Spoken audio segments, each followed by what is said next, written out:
ಅದ್ ಸರಿ ಸಾಹೇಬ್ರೆ, ನಿಮ್ಗೇನ್ ಗಿಫ್ಟ್ ಬೇಕು?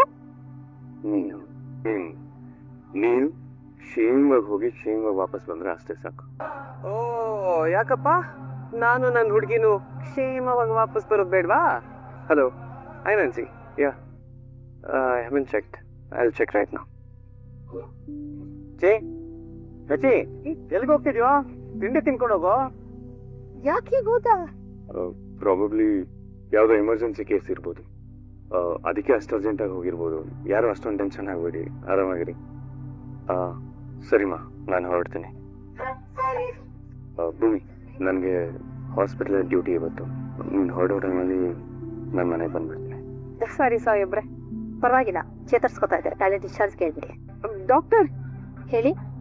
ನನಗೆ ಹುಷಾರಾಗಿದೆ ಅಂತ ನೀವು ಅಜಿತ್ ಹತ್ರ ಹೇಳ್ಬೇಡಿ ಪ್ಲೀಸ್. ಅದೇಕ್ ಸಾಧ್ಯ? ಹೇಳ್ತಾ ಇದ್ರೆ ತಪ್ಪಾಗುತ್ತಲ್ವಾ? ಪ್ಲೀಸ್ ನನಗೆ ಇದೊಂದು ವಿಚಾರದಲ್ಲಿ ಹೆಲ್ಪ್ ಮಾಡಿ. ನನ್ನ ಹೆಲ್ತ್ ಅಲ್ಲಿ ಏನೋ ಸೀರಿಯಸ್ ಪ್ರಾಬ್ಲಮ್ ಕಾಣಿಸ್ಕೊಂಡಿದೆ ಅಂತ ಹೇಳಿ.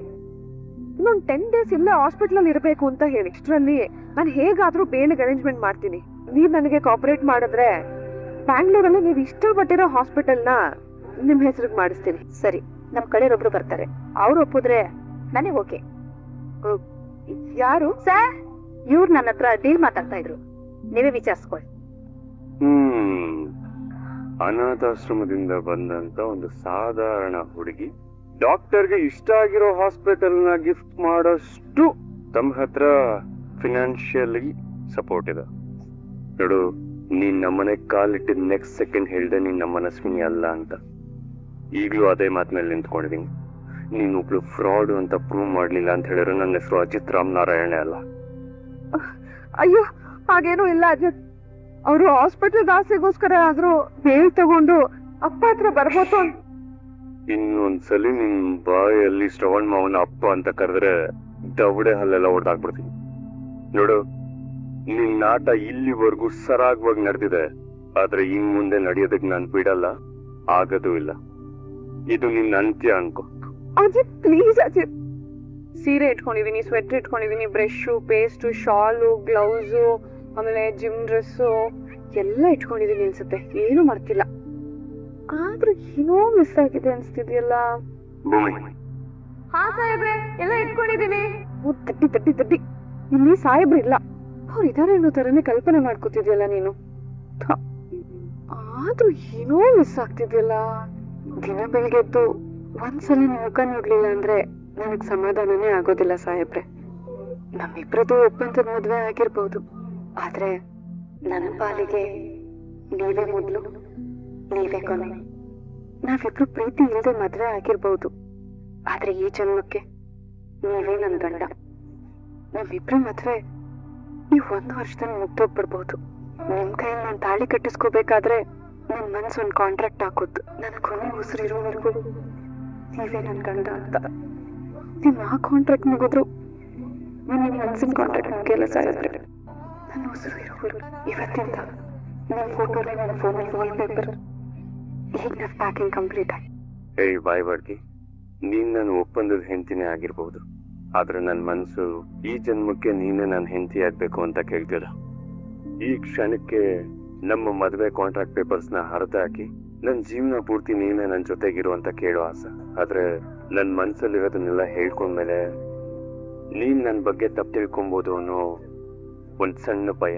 ಎಲ್ಲೋ ಒಂದ್ ಕಡೆ ನಿಮ್ ತಾಯಿನ ಹೊರಗಡೆ ಕರ್ಕೊಂಡ್ ಬರ್ತೀನಿ ಅಂತ ನಿನ್ನ ಒಪ್ಪಂದದ ಮದುವೆ ಆದ. ಆದ್ರೆ ಈಗ ನಾನು ನಿನ್ನ ನಿಜವಾಗ್ಲೂ ಪ್ರೀತಿಸ್ತೀನಿ, ನಾನು ನಿಜವಾಗ್ಲೂ ಮದುವೆ ಆಗ್ಬೇಕಾಗಿದ್ದೀನಿ ಅನ್ಕೊಂಡ್ರೆ ನೀನ್ ನನ್ನ ಬಗ್ಗೆ ಏನ್ ತಿಳ್ಕೊಂತೀವ ಅನ್ನೋ ಭಯ. ಅದನ್ನ ತಪ್ಪು ತಿಳ್ಕೊಂಡ್ಬಿಟ್ರೆ ನನ್ ತುಂಬಾನೇ ದುಃಖ ಆಗತ್ತೆ. ನಿಮ್ ಮನ್ಸಿನ ವಿರುದ್ಧವಾಗಿ ಹೋಗೋದಕ್ಕೆ ನಂಗೆ ಇಷ್ಟ ಇಲ್ಲ ಭೂಮಿ. ಆದ್ರೆ ನಿನ್ ಮನ್ಸಲ್ಲಿ ಏನಿದೆ ಅಂತ ತಿಳ್ಕೊಳ್ಳೋದಿಕ್ಕೆ ನಾನು ಏನ್ ಮಾಡ್ಲಿ ಅಂತಾನೆ ಗೊತ್ತಾಗ್ತಿಲ್ಲ. ಹೌದಪ್ಪ, ಅರ್ಥ ಆಯ್ತು. ಏನ್ ಗೊತ್ತಾ, ಕೆಲವು ವಿಷಯಗಳು ಗೊತ್ತಾಗಲ್ಲ, ಅದು ಅನುಭವಕ್ಕೆ ಬರುತ್ತೆ. ಹಾಗಾಗಿ ಒಂದ್ ಕೆಲಸ ಮಾಡಪ್ಪ, ನೀನು ಒಂದ್ ಸೆಕೆಂಡ್ ನೋಡು, ನೇರವಾಗಿ ನಿನ್ನ ಮನಸ್ಸಲ್ಲಿರೋ ಪ್ರೀತಿನ ಅವಳಿಗೆ ಧೈರ್ಯವಾಗಿ ಹೇಳ್ಬಿಡು. ಹೌದಪ್ಪ, ನಾನು ಹೇಳ್ತಿರೋ ಸತ್ಯನೇ ಇದೆ, ನೀನ್ ಕೇಳಿಸ್ಕೊಂಡಿರೋದು ಸತ್ಯ ಇದೆ. ಹಾ ಹಾ ಹಾ ಅಲ್ಲ ಕಣೋ, ಯಾಕೆ ಈ ಪ್ರೀತಿಯನ್ನು ವಿಚಾರ ಇಟ್ಕೊಂಡು ಒದ್ದಾಡ್ತೀರಿ, ಕೊರಗ್ತೀರಿ? ನನ್ಗೊಂದು ಅರ್ಥ ಆಗ್ತಿಲ್ಲ. ಹಾಗಿದ್ದಾಗ ಒಂದ್ ಕೆಲಸ ಮಾಡ್ನೇನು, ನಿನ್ನ ಮನಸ್ಸಿನ ಭಾವನೆಗಳನ್ನೆಲ್ಲ ಒಂದು ಹಾಳೆಯಲ್ಲಿ ಸುಂದರವಾಗಿ ಬರೆದ್ಬಿಡು. ನೇರವಾಗಿ ಅವಳಿಗೆ ಹೋಗಿ ಪ್ರೇಮ ಪತ್ರ ಅಂತಾನೆ ಅನ್ಕೋ, ಅವಳಿಗೆ ಕೊಟ್ಬಿಡು. ಅಕಸ್ಮಾತ್ ಅದನ್ನ ಓದಿ ಅವಳು ನಿನ್ಗೆ ಭೇಟಿಯಾದಾಗ ಅವಳ ಮುಖದಲ್ಲಿ ಮಂದಹಾಸ, ನಗು ಏನಾದ್ರೂ ಮೂಡ್ತು ಅಂದ್ರೆ ಅವಳು ನಿನ್ನ ಪ್ರೀತಿನ ಸ್ವೀಕಾರ ಮಾಡ್ಕೊಂಡಿದ್ದಾಳೆ ಅಂತಾನೆ ಅರ್ಥ. ಪ್ರೀತಿನ ಒಪ್ಕೊಂಡಿದ್ದಾಳೆ ಅಂತ ಅರ್ಥ. ಅರ್ಥ ಆಯ್ತಾ? ಇಲ್ಲಿ ನಾನು ಜೋರಾಗಿ ಕಿರ್ಚಿ ಹೇಳಕ್ಕಾಗಲ್ಲ ಮರಯ್ಯ, ಆಸ್ಪತ್ರೆಯಲ್ಲಿ ಇದ್ದೀನಿ. ಪ್ರೀತಿ ಪ್ರೇಮದ ವಿಚಾರಗಳನ್ನ ಮಾತಾಡೋಕ ಜಾಗ ಎಲ್ಲ ನಿಂಗೆ ನಂತರ ಕರೆ ಮಾಡ್ತೀನಿ, ಆಯ್ತಾ? ಆಗ್ಲಿ. ಎಂತ ಕಾಕತಾಳೀಯ ನೋಡು, ಆಕಸ್ಮಿಕ ಇದು ಒಂಥರ. ಅಲ್ಲಗನ ಅಜಿತ, ನಮ್ಮ ಜಗನ್ನಾಥ ಗೊತ್ತಲ್ಲ, ನನ್ನ ಸ್ನೇಹಿತ ಜಗನ್ನಾಥ, ಅವನು ನನಗೆ ಕರೆ ಮಾಡಿದ. ಅವ್ರು ಯಾರೋ ಕಲಿಗಂತೆ ಲಾಯರ್ ಹುಡುಗಿ, ಅವಳನ್ನ ಪ್ರೀತಿ ಮಾಡಿಬಿಟ್ಟಿದ್ದಾನೆ. ಆದ್ರೆ ಹೇಗೆ ಧೈರ್ಯವಾಗಿ ಹೇಳಬೇಕು ಅಂತಾನೆ ಗೊತ್ತಾಗ್ತಿಲ್ಲ ಅವನಿಗೆ. ದಂಟ ಶತದಂಟ. ಅದಕ್ಕೆ ಅವನಿಗೆ ಈ ತರದೊಂದು ಐಡಿಯಾ ಕೊಟ್ಟೆ. ಹಾಗೆ ನಿನಗೂ ಒಂದಿಷ್ಟು ಐಡಿಯಾಗಳು ನನಗೇನಾದ್ರು ಇದ್ರೆ, ಅಲ್ಲ ನನಗೇನಾದ್ರು ಇದ್ರೆ ಕೊಡಪ್ಪ, ಮತ್ತೆ ಅವನಿಗೆ ಹೇಳಕ್ ಈಸಿ ಆಗುತ್ತಂತ ಅಷ್ಟೇ. ಏನಂತೀಯ? ಸತ್ಯವನ್ನ ಹೇಳ್ತಿರೋದು ಯಾಕೋ ಸುಳ್ಳು ಅನ್ನಿಸ್ತಿದ್ಯಲ್ಲ. ಏನಾದ್ರೆ ಅವ್ರು ಕೊಟ್ಟ ಐಡಿಯಾ ಚೆನ್ನಾಗೇ ಇದೆ. ಭೂಮಿ ಹೇಗಿದ್ರು ನಚಿ ಜೊತೆ ಫಾರಿನ್ ಹೋಗ್ತಿದ್ದಾಳೆ. ನನ್ ಮನ್ಸಲ್ಲಿರೋದನ್ನೆಲ್ಲ ಒಂದ್ ಲೆಟ್ರಲ್ಲಿ ಬರ್ದ್ ಕೊಟ್ರೆ ಅವ್ಳು ಫಾರಿನ್ ನಿಂದ ಬರೋಷ್ಟ್ರಲ್ಲಿ ಅವಳ ನಿರ್ಧಾರ ತಿಳಿಸೋದಕ್ಕೂ ಹೆಲ್ಪ್ ಆಗತ್ತೆ. ಬಾಲೆ, ನೇರವಾಗಿ ಹೇಳಿದ್ರೆ ಇನ್ನೇನು ಹೇಳಿ ಮನಸ್ಸಿನ ಮಾತು ಅಂತ ತೀರಿಸ್ಬಿಡ್ತಿದ್ದೆ. ಸದ್ಯ ನಮ್ಮ ಆಂಜನೇಯ ಸಮಯಕ್ಕೆ ಸರಿಯಾಗಿ ಜಗನ್ನಾಥ ಅನ್ನೋ ಪಾತ್ರನ ಸೃಷ್ಟಿ ಮಾಡಿಬಿಟ್ಟ. ನಿನ್ನ ಅನುಭವಕ್ಕೆ ಬರ್ತಿರೋದು ಈ ಗೆಳೆಯನ ಕಣ್ಣಿಗೂ ಕಾಣ್ತಿದೆ. ಭೂಮಿ ದೂರ ಹೋಗೋ ಮುನ್ನ ದಯವಿಟ್ಟು ಅವಳ ಪ್ರೀತಿನ ಒಪ್ಕೊಂಡ್ಬಿಡಪ್ಪ. ಅಜ್ಜಿ ಟೀ. ಆಹಾ, ದೊಡ್ಡ ಸಾಹೇಬ್ರೆ ಟೀ. ಮಾವ, ಭೂಮಿ, ನಿಮಗ್ ಹೊರಡೋದಕ್ ಟೈಮ್ ಆಯ್ತು ತಾನೆ? ಎಲ್ಲಿ ನಚ್ಚಿ ಇನ್ನು ಮನೆಗೆ ಬಂದಿಲ್ಲ? ನಿಮ್ ಮೈದು ಒಂದ್ ಫೋನ್ ಮಾಡು, ಎಲ್ಲಿದನ್ ಕೇಳು. ಅತ್ತೆ, ನಾನು ಈಗಾಗ್ಲೇ 100 ಸತಿ ಫೋನ್ ಟ್ರೈ ಮಾಡಿದೀನಿ, ನನ್ ಮೈದು ಫೋನ್ ಸಿಗ್ತಾನೆ ಇಲ್ಲ. ಅಯ್ಯೋ ದೇವ್ರೆ, ಎಲ್ಲಿ ಹೋದ ಇವನು? ನೋಡ್ನೋ.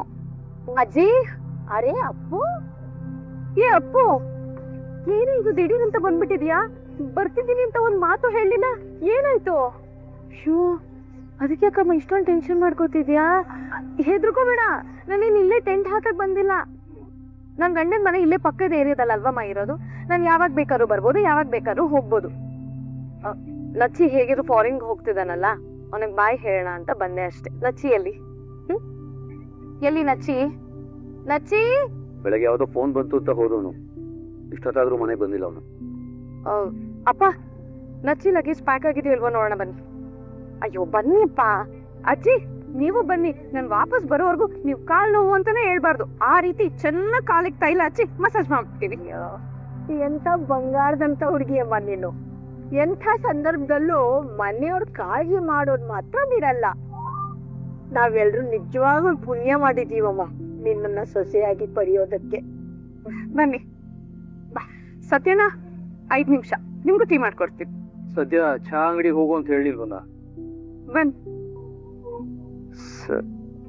ಲೋ ಅಜಿತ, ನೀನ್ ಬರೀತಾರ ಲವ್ ಲೆಟ್ರು ಲೀವ್ ಲೆಟರ್ ಅಲ್ಲ, ರೆಸ್ಪೆಕ್ಟ್. ಡಿಯರ್ ಭೂಮಿ, ನನ್ನ ಮುದ್ದು ಬಾಯ್ ಬಡ್ಕಿ. ಹಾ, ಇದು ಚೆನ್ನಾಗಿದೆ. ಲವ್ ಲೆಟ್ರಲ್ಲಿ ಬಾಯ್ ಬಡ್ಕಿ ಅಂತೆಲ್ಲ ಬರೆಯೋದು ಚೆನ್ನಾಗಿರುತ್ತೆ. ಓದೋದಕ್ಕಿಂತ ಮುಂಚೆನೇ ಅರ್ಧ ಹಾಕ್ಬಿಟ್ರೆ ಕಷ್ಟ. ಓ ನನ್ನ ಮುದ್ದಿನ ಹೆಂಡತಿಗೆ ಕಾಂಟ್ರಾಕ್ಟ್ ಮ್ಯಾರೇಜ್ ಆದ್ಮೇಲೆ ನಿನ್ಗೆ ಲವ್ ಲೆಟ್ರು ಬರೆಯೋ ದಿನ ಬರುತ್ತೆ ಅಂತ ನಾನು ಎಕ್ಸ್ಪೆಕ್ಟೇ ಮಾಡಿರ್ಲಿಲ್ಲ.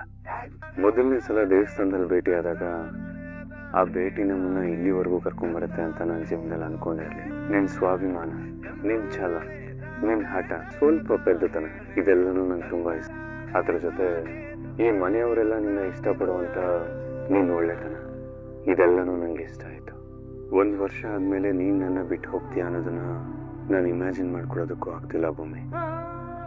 ನೀನ್ ಇಲ್ದೇ ಇರೋ ಜೀವನ ಹೇಗಿರುತ್ತೆ ಅಂತ ಇಮ್ಯಾಜಿನ್ ಮಾಡ್ಕೊಳ್ಳೋದಕ್ಕೂ ಭಯ ಆಗ್ತದ. ಪ್ಲೀಸ್ ನನ್ನ ಬಿಟ್ಟು ಹೋಗ್ಬೇಡ. ಮುಂಚೆ ನಾನು ಮಾತಾಡ್ತಾನೆ ಇರ್ಲಿಲ್ಲ, ನೀನು ಮಾತು ಶುರು ಮಾಡಿದ್ರೆ ಮಾತು ನಿಲ್ಲಿಸ್ತಾನೆ ಇರ್ಲಿಲ್ಲ. ನಮ್ಮಿಬ್ಬರ ಮಧ್ಯ ಈ ಚಿಕ್ಕ ಪುಟ್ಟ ಜಗಳಗಳು ಯಾವಾಗ್ಲೂ ಆಗ್ತಾನೆ ಇತ್ತು. ಯೂಶಲಿ ಎಲ್ರು ಅನ್ಕೊಳ್ಳೋದು ಜಗಳ ಬೇಡವೇ ಬೇಡಪ್ಪ, ನೆಮ್ಮದಿಯಾಗಿರೋಣ ಅಂತ. ಆದ್ರೆ ನಿನ್ ಜೊತೆ ಜಗಳ ಆಡ್ಲಿಲ್ಲ ಅಂದ್ರೆ ನನ್ ನೆಮ್ಮದಿನೇ ಇರಲ್ಲ. ಈ ಸಿಡುಕ್ ಮೂತಿ ಸಿದ್ದಪ್ಪನ ಜೀವನ ಪೂರ್ತಿ ಸಹಿಸ್ಕೊಂಡು ಜೊತೆಲಿರ್ತೀಯ ಭೂಮಿ. ನನ್ ಪ್ರೀತಿನ ನೀನ್ ಒಪ್ಕೊಳ್ಳೇಬೇಕು ಅಂತ ನಾನು ನಿನ್ಗೆ ಬಲವಂತ ಮಾಡಲ್ಲ. ಹಾಗಂತ ನೀನು ಒಪ್ಕೊಳ್ಳಿಲ್ಲ ಅಂತ ಮಾತ್ರಕ್ಕೆ ನಾನು ನಿನ್ನ ದ್ವೇಷಿಸಲ್ಲ. ಈಗಿನಷ್ಟೇ ಪ್ರೀತಿಸ್ತೀನಿ, ಇದಕ್ಕಿಂತ ಜಾಸ್ತಿ ಪ್ರೀತಿಸ್ತೀನಿ. ನನ್ನ ಮೊದಲನೇ ಪ್ರೀತಿ ಸಾಹಿತ್ಯ ಆಗಿರ್ಬೋದು, ಆದ್ರೆ ನನ್ನ ಜೀವನದ ಕೊನೆ ಪ್ರೀತಿ ನೀನಾಗಿರ್ಬೇಕು ಭೂಮಿ. I love you so much. ನನ್ನ ಪ್ರೀತಿ ನಿನಗೆ ಒಪ್ಪಿಗೆ ಆಗಿದ್ರೆ ನೀನು ಫಾರಿನ್ನಿಂದ ಬಂದ್ಮೇಲೆ ಅದನ್ನು ನನಗೆ ತಿಳಿಸು. ತುಂಬ ಖುಷಿ ಪಡ್ತೀನಿ. ಇನ್ ಕೇಸ್ ನೋ ಆಗಿದ್ರೆ ಮಾತ್ರ ಅದನ್ನು ಬಾಯ್ಬಿಟ್ಟು ಹೇಳ್ಬೇಡ. ಅದನ್ನು ತಡ್ಕೊಳ್ಳೋ ಶಕ್ತಿ ಆ ದೇವ್ರು ನನ್ಗೆ ಕೊಟ್ಟಿಲ್ಲ. ನಿನ್ನ ಮೌನನೇ ನನಗೆಲ್ಲನೂ ಅರ್ಥ ಮಾಡಿಸ್ಬಿಡುತ್ತೆ. ಇಂತಿ ನಿನ್ನ ಅಜಿತ್ ರಾಮ್ ನಾರಾಯಣ್. ಸಾಹೇಬ್ರೆ, ಏನ್ ಬರೀತಾ ಇದ್ದೀರಾ?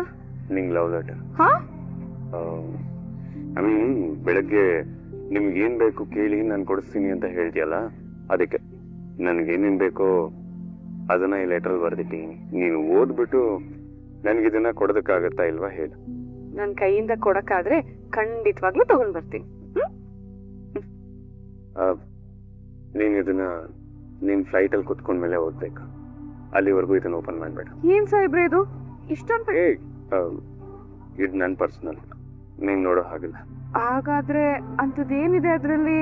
ನಿಂಗೆ ಯಾಕೆ? ನೀವ್ ಇಷ್ಟೊಂದ್ ಈ ಲೆಟರ್ ಬರ್ದಿರೋದನ್ನ ನೀನ್ ಕೊಡಕ್ಕಾಗತ್ತಾ ಇಲ್ವಾ ಅನ್ನೋದನ್ನ ಮಾತ್ರ ಹೇಳು. ನೀವ್ ಇಷ್ಟೊಂದೆಲ್ಲ ಬಿಲ್ಡಪ್ ಕೊಡ್ತಿದ್ದೀರಾ ಅಂದ್ರೆ ಅದು ಏನ್ ಬರ್ದಿದ್ದೀರಾ ಅಂತ ನಾನು ನೋಡ್ಲೇಬೇಕು. ಕೊಡಿ ನೋಡಿ. ಇದನ್ನ ನಿನ್ ಫ್ಲೈಟ್ ಅಲ್ಲಿ ಕುತ್ಕೊಂಡ್ಮೇಲೆ ಓದ್ಬೇಕು. ಅಲ್ಲಿವರೆಗೂ ಇದನ್ನ ಓಪನ್ ಮಾಡೋ ಹಾಗಿಲ್ಲ. ಸರಿ, ನನ್ ಬಂದಲ್ಲಿ ಹೋಗ್ಬೇಕಾದ್ರೇನೆ ಓದ್ತೀನಿ. ಸಾಹೇಬ್ರೆ, ನನ್ ಮೈದು ಇನ್ನೂ ಬಂದೇ ಇಲ್ಲ. ಹಾಸ್ಪಿಟ್ಲ್ ಫೋನ್ ಮಾಡಿ ಕೇಳಿದ್ರೆ ನಮ್ ಕಡೆಯಿಂದ ಯಾವ್ದು ಫೋನೇ ಹೋಗಿಲ್ಲ ನಿಮ್ ಮೈದುಗೆ ಅಂತ ಹೇಳಿದ್ರು. ಅಲ್ಲಿ ಕೆಳಗಡೆ ಎಲ್ರು ನಚ್ಚಿಗೋಸ್ಕರ ತಲೆ ಬಿಸಿ ಮಾಡ್ಕೊಂಡು ಕಾಯ್ತಾ ಇದಾರೆ. ಅವ್ನು ಹಾಸ್ಪಿಟ್ಲ್ಗೆ ಹೋಗ್ಲೇ ಇಲ್ವಾ? ಇಲ್ಲ. ಮತ್ತೆಲ್ಲೋ ಇರೋದಕ್ಕೆ ಚಾನ್ಸ್ ಇದೆ. ಸರಿ, ಕೆಳಗಡೆ ನಡಿ ಹೋಗೋಣ. ಟೈಮ್ ಆಗಿದೆ, ಎಲ್ಲ ಊಟ ಮಾಡಿ ಬನ್ನಿ. ಬಾರೋ. ಸತ್ಯ ಬಾ. ಬಂದೆ. ಅಜಿತಾ, ಭೂಮಿ, ಟೈಮ್ ಆಗಿದೆ, ಊಟ ಮಾಡಿ ಬನ್ನಿ. ಅಜಿತ್, ನಚ್ಚಿ ಬೆಳಗ್ಗೆ ಹೋದವನು ಇನ್ನೂ ಯಾಕೋ ಬಂದಿಲ್ಲ ಕಣ. ಹ್ಞೂ ಕಣು, ಅವ್ನ್ ಫೋನ್ ಬೇರೆ ನಾಟ್ ರೀಚಬಲ್ ಆಗಿದೆಯಂತೆ. ಅಲ್ಲ, ನಿನ್ನೆಯಿಂದ ತನ್ನ ಹುಡುಗಿನ ಕರ್ಕೊಂಡ್ಬರೋದಕ್ಕೆ US ಹೋಗ್ಬೇಕು ಅಂತ ಎಷ್ಟು ಖುಷಿ ಇದ್ದ. ಇಷ್ಟೊತ್ತಾದ್ರೂ ಬುದ್ಧಿಲ್ವಲ್ಲ. ಫ್ಲೈಟ್ ಏನಾದ್ರು ಮಿಸ್ ಆಗೋದ್ರೆ? ಅಲ್ಲ, ಫ್ಲೈಟ್ ಮಿಸ್ ಆಯ್ತು ಅಂದ್ರೆ ಇನ್ನೊಂದು ಫ್ಲೈಟ್ ಬುಕ್ ಮಾಡ್ಕೊಬಹುದು. ಆದ್ರೆ ಇವ್ನು ಇಷ್ಟೊಂದು ಇರ್ರೆಸ್ಪಾನ್ಸಿಬಲ್ ಆಗಿ ಇರ್ಲಿಲ್ವಲ್ಲ.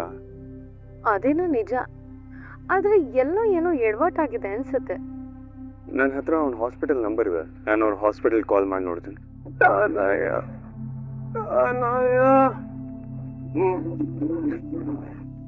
ಕುಟ್ಕೊಂಡ್ ಬಂದಿದ್ದಾನೆ. ನಮ್ ಫ್ಯಾಮಿಲಿ ಎಲ್ಲ ಯಾರು ಈ ರೀತಿ ಕುಡ್ಕೊಂಡ್ ಬಂದಿರ್ಲಿಲ್ಲ. ಏನೋ ಇದು ನಿನ್ನ ಅಭ್ಯಾಸ? ನಚ್ಚಿ, ಸೀರಿಯಸ್ಲಿ ಶೇಮ್ ಆನ್ ಯು. ಹಿಂಗೆ ಡಾಕ್ಟರ್ ಔಷಧಿ ಕೊಟ್ರೆ ಕುಡಿತೀಯ ತಾನೆ? ಈಗ ಈ ಡಾಕ್ಟರ್ ಹೈಟು ಪೀಸ್ ಆಗಿದೆ, ಅದಕ್ಕೆ ಪೀಸ್ ಆಫ್ ಮೈಂಡ್ ಕೊಡೋ ಔಷಧಿ ಗುಂಡು, ಅದಕ್ಕೆ ಕುಡ್ದೆ. ಏನಿವಾಗ? ಕುಡಿದು ತೂರಾಡ್ಕೊಂಡು ಬಂದು ಊರಲ್ಲಿ ಮರ್ಯಾದೆ ಕಳೆದು ಅಣ್ಣನಿಗೆ ಎದುರು ಮಾತಾಡ್ತೀಯನೋ? ಎಷ್ಟೋ ಧೈರ್ಯ ನನಗೆ. ನಂಗೆ ಹೊಡಿತೀರಾ? ನಿಮ್ ಪ್ರೀತಿಯ ಮಗಂಗ ಹೊಡಿತೀರಾ?